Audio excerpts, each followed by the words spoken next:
there's one thing you can count on with All Elite Wrestling pretty much any time of the year. It's a good pay-per-view, and that's exactly what we saw yesterday.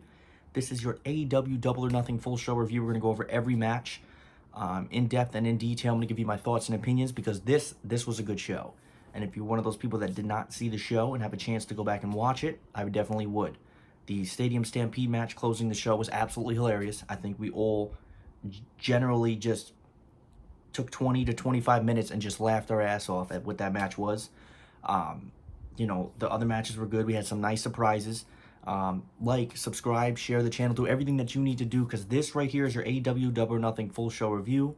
Going on PM, and it ran, actually, this was actually a rather long show. This to me, honestly, felt like almost like a WrestleMania, because when I was watching this show, I didn't realize, with a couple of drinks in me, I did not realize that this show was nearly 4 hours long. The show was nearly 4 hours long. I believe it ended right almost near 12 o'clock. I do recall looking at the clock and seeing 11:37 towards the main event. But this was a good show. This was definitely a fun show. I don't think it was perfect. I don't think everything was right. There were some things that I didn't like. But generally, from a massive standpoint, this was a show that I would advise most people to go back and watch, especially if they had the opportunity to do so. So before I get into the main card, the Best Friends did defeat the Private Party in a fast-paced tag team match in the pre-show. You know, I had this on, but I don't know what it is. If it's an AEW thing or WWE thing or whatever it is, I can't get interested in pre-show matches, and I want to. But their pre-show started at about 7:30. They had that match, and that was that. And opening the show, and now this is a worldwide wrestling thing. A lot of the matches that open the show, I notice, are always ladder matches because you want to get the crowd hot. And let's speak about the crowd for a minute. AEW did not have a full attendance, obviously. They were not allowed to. But they had people piped in. They had some wrestlers. And this show sounded a lot louder than you would expect for having a partial attendance at their show. This was, you know, I liked what they did with the crowd because they piped in some people. And it didn't feel empty because I feel like, honestly, AEW... Well, this show would have benefited from a crowd. I can tell you that right now. But they made it feel like it was not as empty as you would think. And that's one of the things that I can praise. Opening the show was the Casino Ladder match. Orange Cassidy, Joey Janela, Luchasaurus, Scorpio Sky, Frankie Kazarian, Kip Sabian, Darby Allin, and Colt Cabana, and a surprise entrant, which we will get to in a minute. The match was pretty much a wild garbage brawl of a multi-man ladder match that was expected, with near constant high spots and interference from anyone and everyone associated with the 9 entrants. The mystery entrance comes out at the end. First, I hear Taz's music, and I'm like, okay, well, here comes Taz. Is Taz actually in this match? But it's actually Brian Cage. Now, for those of you that don't know, Brian Cage was a big factor in Lucha Underground. Not just Lucha Underground, but a lot of people know him from the independent scene. He's a very big guy, and I actually liked Brian Cage coming out because I don't think anybody thought it was going to be Brian Cage. I actually thought EC3. Now, one of my friends mentioned to me, he said, well, you got to figure that they're, that the surprise entrant's going to win, but I don't always think that, because when I saw Brian Cage come out, I'm like, well, maybe he'll have a good showing but not win. It was Brian Cage. He made his AEW debut. Cage was brought up by Taz, leaving some degree of speculation regarding the relationship between the two. Cage literally annihilated everybody in the ring before Cassidy rode Cage's back as he climbed the ladder. Neither man was managing to grab the chip. The other competitors finally teamed up on Cage, took him out, buried him under ladders, guardrails, and giant poker chips at ringside. Cage eventually made his way back into the ring, taking part to a showdown with Luchasaurus and destroying Allin with a drill call before press slamming him to the outside while Allin was laying on the ladder. While the ring was empty, Cage was able to climb the ladder for the win. The match had some sloppy moments, it states here, and it may have been a little too chaotic to let everyone shine, but it was a fun ride, and it was a good start to the show. Brian Cage wins the Casino Ladder match. 2 things I want to make mention of here. The first thing I want to make mention of is Darby Allin's spot. Darby Allin jumped off the top of a ladder through a table, and he had a skateboard with him, and he put the skateboard under his feet and dropped down with the skateboard. That was really dope. I love Darby Allin's character, and I hope that he continues to shine. And another thing, the way that this match was set up was a smart, nice idea. They had, I forgot who started. Who started? It was Kazarian and what's his name? It was Kazarian and Scorpio Sky, I believe, that started the match. but the entrants were making their entrance at 2-minute intervals. And I like that because it's not just everybody in the ring at once and it's just a chaotic spot fest. They gave you, a little bit of a reason to wait and kind of figure out who was going to be who. But Brian Cage did win, and I have no problem with that. I actually like Brian Cage a lot. I love the Darby Allin spot. And that's pretty much what happened. Now, the next match, I didn't really care about this match prior to it happening. But, as I watched it, it was a better match than I expected. And it was MJF taking on Jungle Boy in a singles match. And one of the things I got to mention is Jungle Boy held his own in this match. A lot of people don't think, I was hoping that it wasn't going to be a squash match because there was some matches on this card. There was actually a match I'm going to get to I was a little bit disappointed with. This was a MJF ended up winning the match, but early on, MJF took the old school heel route of going down with an injured knee. MJF was selling an injury. Of course, he wasn't hurt. Jungle Boy turned his back on him. Big mistake. And it gave MJF a cheap shot on Jungle Boy. The two would trade a lot of big strikes through the match, landing slaps, chops, elbows, and forearms, and would turn to be, honestly, a hard-hitting bout. And this was a better match than I expected. MJF eventually focused on his offense on Jungle Boy's arm. He was looking to set up Salt of the Earth armbar after some intense offensive explosions from Jungle Boy. The match ended on a flurry of pin reversals. I was not a big fan of that. Before MJF managed to trap Jungle Boy's arm for a clutch pin for a win in a match that surpassed any expectations for two very talented young wrestlers.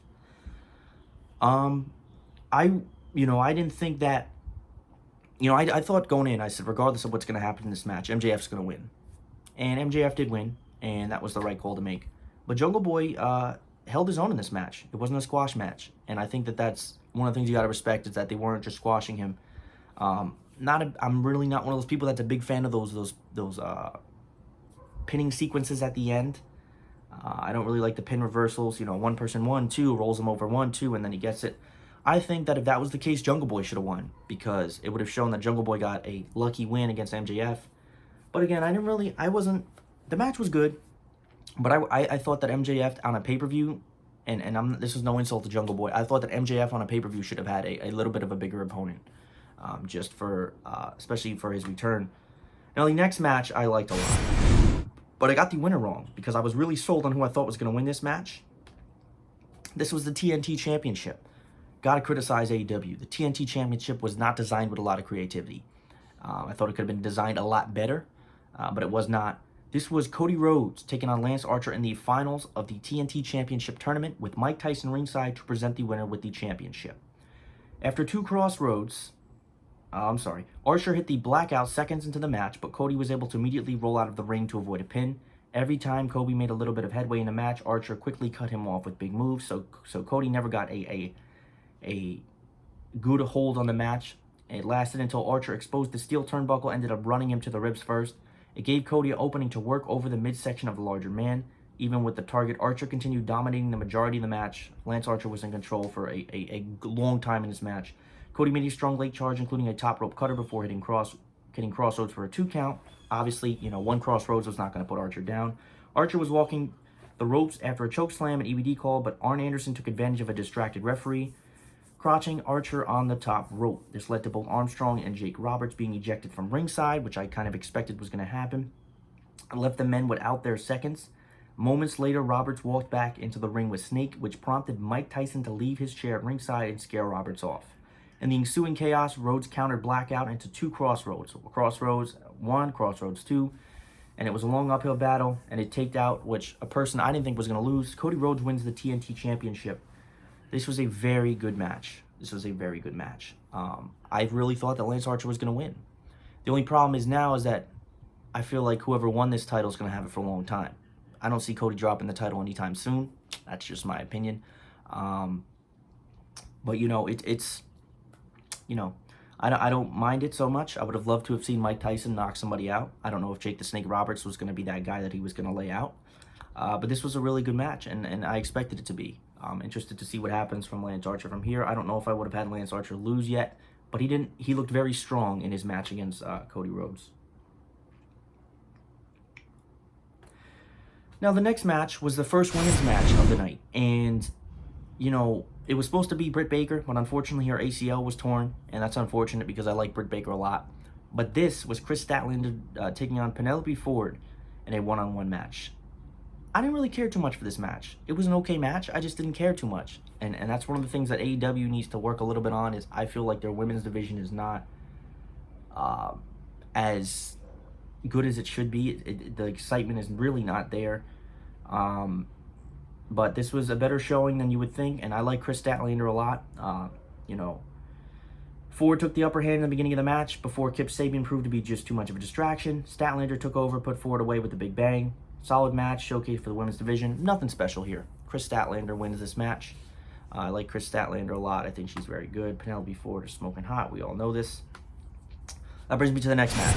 This was the worst match of the night, I think. I honestly didn't like this match. I thought that this could have been a lot better. I think they got the winner wrong. This is where I'm going to give a massive thumbs down to AEW on one of the things that they did on their show. Dustin Rhodes and Shawn Spears was not a good match. They got the winner wrong. I feel like they did. This was bad. This was not good. Spears was out first wearing a suit and announcing that Rhodes was at home washing his tights. Rhodes' music hits after he didn't come out at first. After looking concerned, Spears laughed and admitted he had the music play before demanding the bell ring and Rhodes be counted out. During the countout, Rhodes played music again, and Brandy Rhodes walked out on the entrance ramp while Dustin slid in, attacked Spears from behind. Spears was eventually stripped to his underwear, socks, and sock garters before having his bare butt spanked. The camera zoomed in on Spears' crotch to reveal a picture of Tully Blanchard on the underwear. Rhodes then finished off Spears with a final reckoning. This was nothing here but some comedy filler. A good night for the Rhodes boys, but I think I really, I don't like this. I don't like Shawn Spears losing, Guy has a good character. There was no need for Dustin Rhodes to win this match again. Dustin Rhodes is great, love him, but this was a boring match. This was probably the worst match of the night, and I got absolutely nothing out of it. Now, there's one of the things that I do with AEW, it's criticize their women. But the next match, which was the women's championship match, I will salute to, because this was a really good match.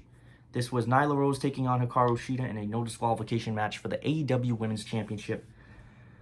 Rose brought a kendo stick to the ring and attempted to use it right away before Shida got her hands on it and took it out of the equation. Already having the upper hand in a straight-up wrestling match, Rose took advantage of the lack of rules in the match to batter Shida around ringside. Shida made a big comeback. She used a hip toss to launch Rose onto the giant poker chips outside by the stage, which was arena decoration. Then it was driving her through another one with a running knee. Shida would continue fighting back through powerful offense from Rose, even hitting the bigger woman with an avalanche falcon arrow for a near fall. The persistence paid off though for Kushida, and she eventually managed to overcome the champion using a kendo stick and a running knee strike to get the victory and to continue her amazing run over the past several months. This was a good call as Rose has plenty of potential, but Shida is a much more finished product right now. I agree. I just didn't think going into the match, I thought that Nyla Rose was going to retain, but Okara Shida's been on fire, and she's the one right now. Hikaru Shida wins the AEW Women's Championship. Good match, liked it, and I want to see more of this from the women. I want to see more consistency from the women in the matches that they bring. But this was a good match, and it's another match that, if you go back to see it, you can go back to watch. World title time. Jon Moxley defending his AEW World Championship against Brody Lee. Now,